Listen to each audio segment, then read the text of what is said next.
10,20,000 লোক আজকে তাদের দ্বিতীয় কিস্তির টাকা পাবেন।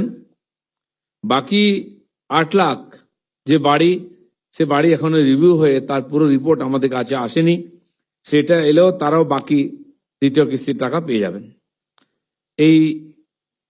এর মধ্যে 30 লাখ লোকের যে লিস্ট যারা টাকা পেয়েছেন, তার মধ্যে 12,500 লোক এরকম আছেন যারা এই টাকা পাওয়ার অযোগ্য, বেআইনিভাবে তারা এই টাকা নিয়েছেন। সেজন্য তাদের বিরুদ্ধে আমরা ব্যবস্থা নিচ্ছি, আরো ইনকোয়ারি চলছে। 12,000 লোকের মধ্যে আমরা সেই টাকা ফেরত নেওয়ার জন্য ব্যবস্থা শুরু করেছি এবং 1,000 লোকের কাছ থেকে টাকা রিকভারি শুরু হয়ে গেছে।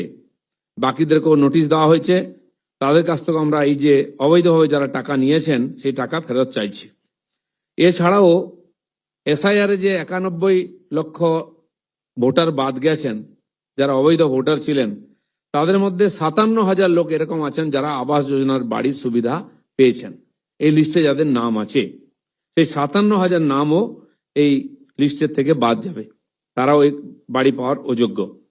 তাই আজকের যে এই ছোট্ট অনুষ্ঠান, মাননীয় মুখ্যমন্ত্রী ডিসিশন নিয়েছেন যে যাদেরকে গত সরকার এই লিস্টের মধ্যে নিয়ে এসছে এবং বাংলার বাড়ির নামে সেই তাদেরকে প্রথম দ্বিতীয় কিস্তির টাকা দিয়েছে এবং প্রথম কিস্তি পাওয়ার পরে বাকি আছে, বাকি টাকা আমাদের বর্তমান সরকার দেবে, গরিব মানুষকে বঞ্চিত করবে না। তাই আজকে আমরা তার হাত দিয়েই এই টাকা পাঠাবো এখানে।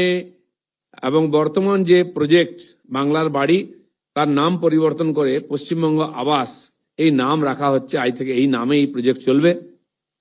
আজকে কিছু বেনিফিশিয়ারিকে এখানে ডাকা হয়েছে, তাদের হাতে মাননীয় মুখ্যমন্ত্রী চেক তুলে দেবেন এবং যেই পদ্ধতিতে এতদিন তারা সুবিধা পেয়ে এসছেন, বাকি সমস্ত এই 10,20,000 মানুষ আর আজকেই অনলাইনে তাদের টাকা ব্যাংকে পেয়ে যাবেন।